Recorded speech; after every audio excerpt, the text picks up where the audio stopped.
So ito guys, uwi po ako ng probinsya dahil dadalawin ko ang aking tiyahin at pesta po sa amin. Yan, dito po ako sa terminal ng bus sa May Cubao. Yan, dito po ako sumasakay guys. 5 star po ito eh. Sa kabila may Victory rin po, pero dito ako sumakay sa 5 star. Biyaheng Pangasinan po ito.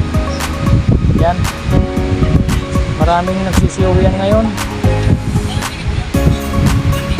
kasi isa na ang bakasyon ng estudyante. Marami na siguro magbabakasyon sa probinsya. Yan, daming umuwi. Time check, ano na, alas 7 na ng umaga. Yan, lumos na guys, malis na. Estimated ko guys is makakarating ako doon sa probinsya Pangasinan sa amin mga tanghali na, mga hapon na nga, kasi nagbago yung daan sa amin gawa ng isira daw na tulay. Yan, right.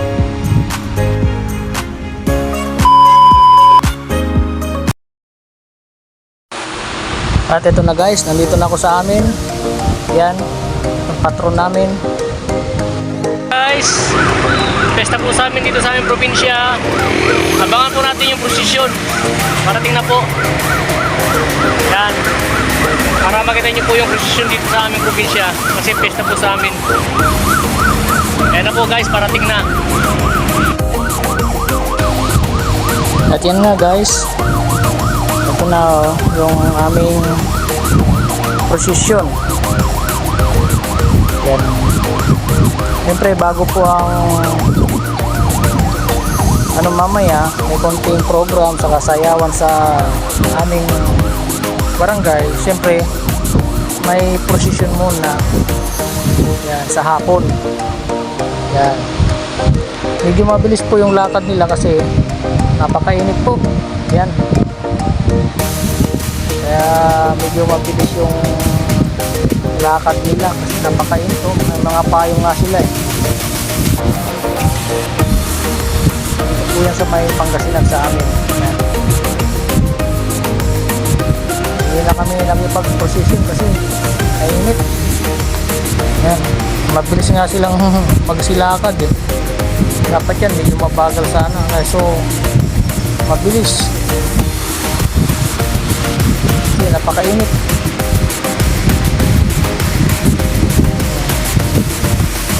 Yung iba nakasakay na sa sasakyan gawa ng ayaw nilang maglakad na sobrang init. Yan, may albulan syempre. Abangan po natin yung pabalik na prosesyon guys. Yan, pabalik kasi yun eh. Alright.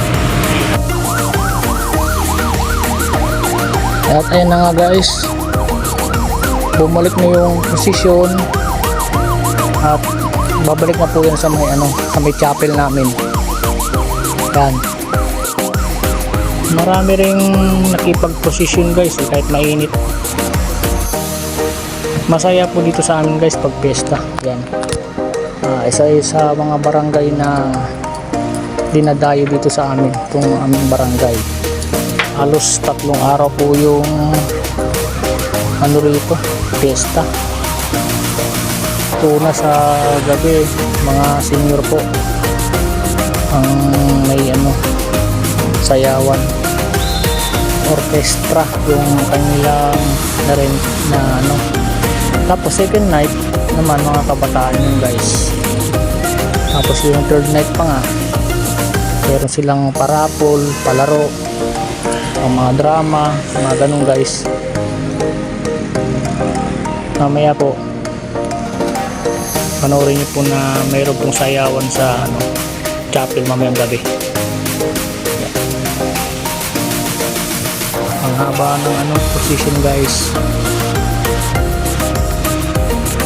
medyo madilim na bumalik sila kasi umikot yan doon sa may dulo eh. Tapos babalik sila. Yan, ka-traffic na. Aming sakyan. Yung banda, sinakay na nila sa truck kasi napakainit kung maglalakad siguro. Yan. Dilim na. Yan guys, yung banda nakasakay sa truck kasi mainit, kaya sinakay na lang sila sa truck. Yan.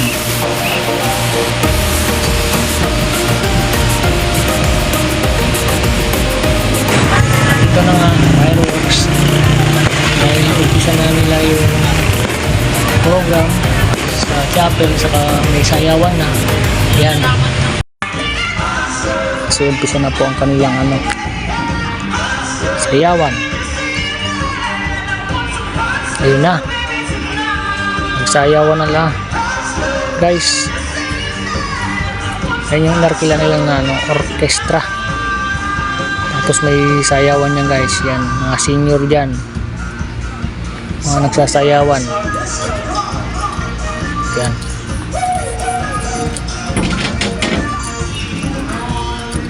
Yan sila guys, sa gilid. May mga table po dyan eh. May bayad po ang entrance niyan, syempre. Dati nung medyo malakas-lakas po yung aking auntie, mami ko, takot namin, yan po siya, sumasayaw din po siya dyan. Yan, ganyan. Medyo may edad na kasi ngayon, kaya hindi na siya punta dyan. Naiwan na nga doon sa bahay. At dito po kami pumasyal po. Ayan mga senior po yan. Ayan. Ganyan po yung sa amin dito, aming baryo. Maraming nanonood dahil isa sa amin dito na barangay ang talagang maganda tong maganda itong baryong nagpipiesta. Isa sa mga dinarayo. Yan guys, sasayawan na guys. At yung tatay ko guys, yung malakas pa, nag-ano rin dito dati,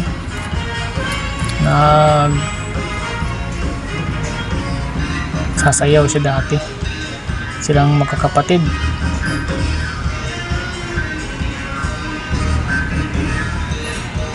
Alright. At ito rin sa gilid, yan, ang daming mabibili dyan guys. Makakain, mabibili ng mga pagkain, siyempre pesta. Ang bakasyonista ngayon, kasi bakasyon na po ng mga bata. Yan. At pupunta rin po kami sa mamaya, peryahan. Ang kapatid ko, ayan, pumunta po kami sa peryahan kasama ang kapatid ko at mga pamangkin ko. Ganito po sa probinsya eh. Siguro naman po sa probinsya nyo meron pang ganito. Yan. Dati nga benching ko, ngayon piso-piso na pala to. Na talagang lumalakad ang panahon. Yan po. Nakakuha nga kami dito eh, nakasobling sa mga chichirya. At ito na nga guys, picture muna. Kumain po ng gabi. Yan, mami ko at aking mga kapatid guys. Okay guys, thank you so much sa inyong nanonood. Sa ulitin.